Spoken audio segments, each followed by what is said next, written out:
Welcome back everybody. एक बार फिर से खुशामदीद कहते हैं आपको। गुफ्तगू का सिलसिला हमारा जारी है। उमर की तरफ सबसे पहले जाते हैं। उमर, तहरीक इंसाफ और पाबंदी की जो बातचीत कल से हमारे सामने जो खबरें आई, राना सनाउल्लाह का उस पर एक इंटरव्यू बड़ा इंपॉर्टेंट है। उन्होंने कहा कि जो भी हम कर सकते हैं वो जरूर करेंगे तहरीक इंसाफ के खिलाफ। माइट इज राइट का ये टर्म उन्होंने यूज किया, ये फ्रेज उन्होंने यूज किया।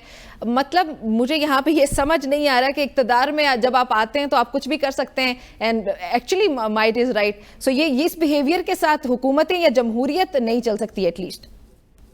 नहीं, इसमें कोई नई बात तो नहीं है। राना सनाउल्लाह पहले भी कह चुके हैं कि हम एक दूसरे के लिए उन्होंने एग्जिस्टेंस का लफ्ज इस्तेमाल किया था कि हम एक एग्जिस्टेंस वाला जो थ्रेट है एक दूसरे को है, ये उन्होंने बात की थी।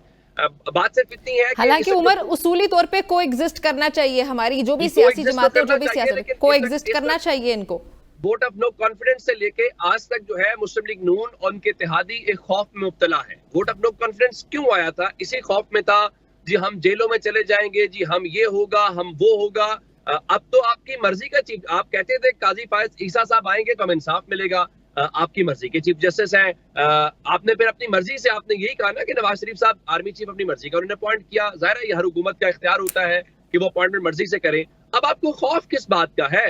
अब आपका मुखालिफ जो है पिछले 1 साल से जेल में है। चले अब आप कह रहे हैं कि तहरीक इंसाफ के ऊपर पाबंदी लगाएंगे। गैर एलानिया पाबंदी पहले भी है। क्या वो लाहौर में जलसा कर सकते हैं? नहीं कर सकते। क्या वो इस्लामाबाद में जलसा कर सकते हैं? नहीं कर सकते। कोई आके वैसे 3-4 दिन से फैसलाबाद पे बैठ जाए वो एक अलग मामला है। लेकिन अब ये सारी बातें क्या बताती हैं? ये सारी बातें बताती हैं कि मुस्लिम लीग नून जो है वो खौफ का शिकार है। मुस्लिम लीग नून का जो हमने अप्रैल 2022 से खौफ देखा है वो उस खौफ से नहीं निकल पा रहे। आप खौफ की पॉलिटिक्स करेंगे तो आपके साथ यही होगा जो इस वक्त आपको हो रहा है। आप इस वक्त पूरे के पूरा जो गवर्नमेंट का अलायंस है वो किस बुनियाद के ऊपर बना हुआ है? वो ये है कि जनाब इमरान खान आ जाएगा, गवर्नमेंट किसी और गवर्नमेंट को जो एक्चुअल गवर्नमेंट है उनको क्या कहते हैं कि फिर हम नहीं तो फिर इमरान खान है, वो भी इनको यही कहते हैं कि अच्छा ठीक है फिर इमरान खान से बात होगी, इमरान खान आ जाएंगे। कहते नहीं जनाब जी हुजूरी में जिस हद तक हम कहते हैं हम चले जाएंगे, हम ये भी इजाजत दे देंगे, हम वो भी इजाजत दे देंगे।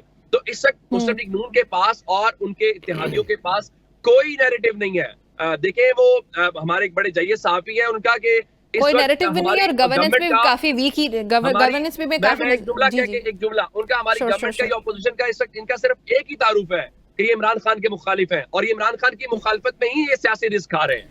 मैं यही कहने लगी थी कि असल में हुकूमतों का ऐसा नहीं होना चाहिए। मुखालिफत तो आपकी होती है, ऑपोजिशन ऑब्वियसली एग्जिस्ट कर रही होती है। आपका जो पहचान होनी चाहिए वो अवाम के मसाइल और फिर उनका हल जो है वो होना चाहिए।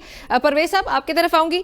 ये बताएं कि राना सनाउल्लाह के बयानात को अगर देखा जाए, ख्वाजा आसिफ को या फिर गवर्नमेंट के तमाम तर बयानात को अगर देखा जाए, कुछ रोज पहले भी राना सनाउल्लाह ने यही कहा था कि हमारी पूरी कोशिश होगी जहां तक मुमकिन होगा नए केसेस बनाकर इमरान खान को अंदर रखा जाएगा। सो इस तरह के बयानात बड़े इंपॉर्टेंट होते हैं। ऐसे लगता नहीं है कि हम किसी जमहूरी मुल्क में बैठे। इस बयान को आप कैसे देखते हैं?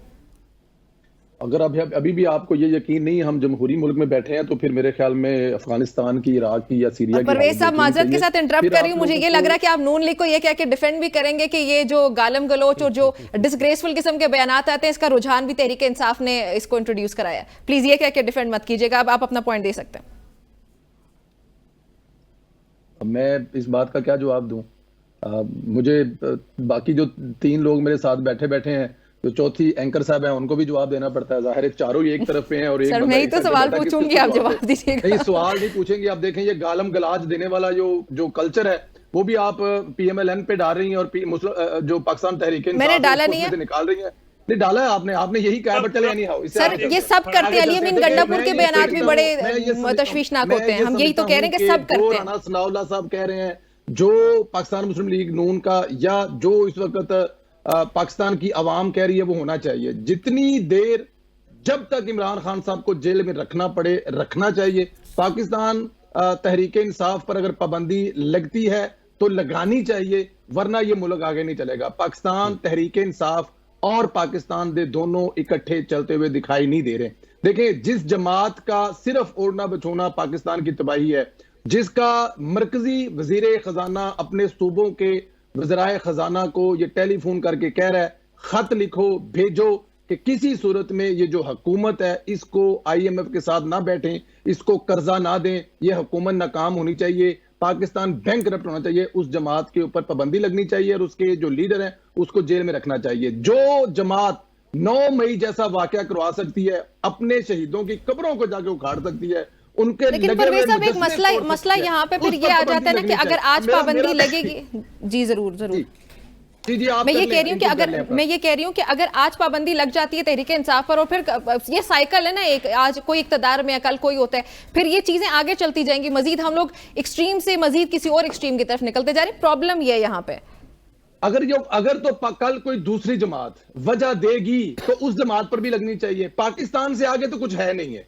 पाकिस्तान के अदारों से आगे तो कुछ है हुजूर नहीं हम है। सबको लफ्ज़ पता है यहाँ पे पाकिस्तान वजह से- क्या होती है। चले आगे बढ़ते, बिशारत ये बताइएगा कि तहरीक इंसाफ पर पाबंदी लेकिन से ये जो फिर आप पूरी बात करने के बाद आगे जाए ना, ऐसे ना करें। मतलब आप थोड़ा सा उसमें करने के बाद थोड़ा सा तो इंसाफ करें ना। देखिए जब कोई जमात ऐसा करेगी आगे सर, जाके टाइम कम है हमारे। आपके अदारों पर जाकर हमले करेगी, 9 मई वाला जैसे वाकया करेगी, तो आप उस जमात पर पाबंदी लगा दे, मुझे कोई इतराज नहीं, वो कोई भी जमात हो। लेकिन मौजूदा पीटीआई पर और उसके कायद को जेल में रखना और पाबंदी लगाना माजरत लाज़िम के है, साथ वरना सर अभी वो इल्जामात चले, ये हैं, अभी मैं उस पे निम्रा गपशप चल थोड़ा रही सा- है, अभी बातचीत चल रही है। निम्रा बिशारत थोड़ा- आप उस पे ऐड करना चाह रहे हैं, जरूर मैं करें। ऐड ये करना चाहूंगा जो परवेज नेला साहब बात कर रहे हैं। अब देखिए पाबंदी के हवाले से इनके पास बेस क्या है। इनके पास बेस ये है जी कि साइफर, Foreign funding। जिसमें इस्लामाबाद हाई कोर्ट उसे बरी कर चुकी है। इसके पास बेस क्या है जी, ममनुआ फंडिंग, जिसमें इस्लामाबाद हाई कोर्ट में जमानत दे चुकी है इमरान खान को। इनके पास बेस क्या है जी, 9 मई, जिसमें प्रोसिक्यूशन के पास सबूत ही नहीं है। जब सुप्रीम कोर्ट या हाई कोर्ट सबूत मांगती है तो वो कहते हैं जी कैमरे टूट के, किससे तोड़े भाई हमें पता ही नहीं है। कोई बंदा जख्मी हुआ जी, नहीं जी कोई जख्मी नहीं हुआ। आपके पास गवाह कौन है जी, हमारे पास पुलिस वाला गवाह है जी। कौन कहाँ, जमान पार्क में जी, वकुआ पिंडी का। भाई ये चीज़ें बेसलेस चीज़ें, इन पर पाबंदी जमातों पर नहीं लग सकती। जी और ये बिशारत, इसीलिए कालक मैंने नूर कहा कि लीग 9 अपने मई के मुंह पर केसेस तो अभी मरेगी चल रहे हैं ना, और उस पे अभी सुप्रीम कोई कोर्ट- फैसला नहीं हुआ कि तहरीक सुप्रीम कोर्ट इंसाफ ये उसके कालक अपने पीछे मुंह थी। पर कभी नहीं मलेगी। राजा साहब तो 9 मई का भी फैसला कर चुके हैं ना, वो तो मेरे और आपके लिए सर आप भी कर चुके हैं, दोनों ही कर चुके हैं, यही तो मैं कह रही हूँ कि वो अभी चल रहा है, उस पे तो अभी गपशप समझ लीजिए चल रही है। कर चुके हुए। जी राजा साहब ये बताएं कि अमेरिकी स्टेट डिपार्टमेंट की तरफ से भी तशवीश का इजहार किया गया कि अगर गवर्नमेंट ये करती है तो ये बहुत तशवीशनाक अमल हो जाएगा।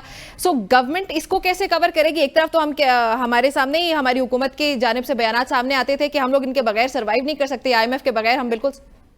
ये देखिए एक लाइन में जवाब दीजिएगा कोई भी बिशारत। जमहूरी मुल्क जो है ना उसमें किसी पर पाबंदी लगती सियासी जमात पर, और बिल्कुल इस पाकिस्तान के तमाम दानश्वर तबकात और पाकिस्तान के सिविल सोसाइटी के लोग और पाकिस्तान की सियासी जमातें इस फेल को, इस इकदाम को शर्मनाक करार दे चुकी है। गुलजाई साहब आपका भी इस पे कमेंट चाहिएगा, सेम क्वेश्चन।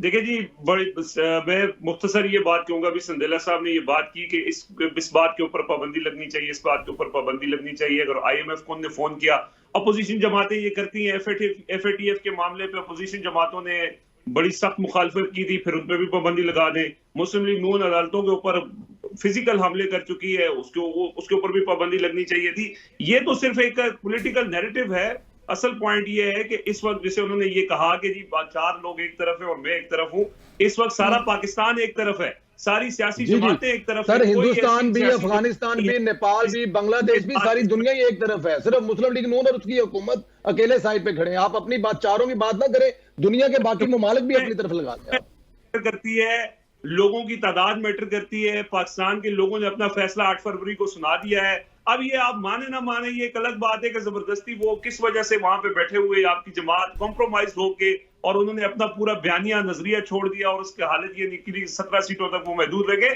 आप मशवरा दिया करें नवाज शरीफ साहब को कि वो अपने बयानिए के ऊपर, नजरिए के ऊपर वापस आए, अपनी सियासत को जिंदा करें। बेटी की ख्वाहिशात पूरी करते करते उन्होंने पूरी सियासत अपनी तबाह कर दी। ये बात आपको भी पता है संदेला साहब, आप टीवी पे जिक्र नहीं करते।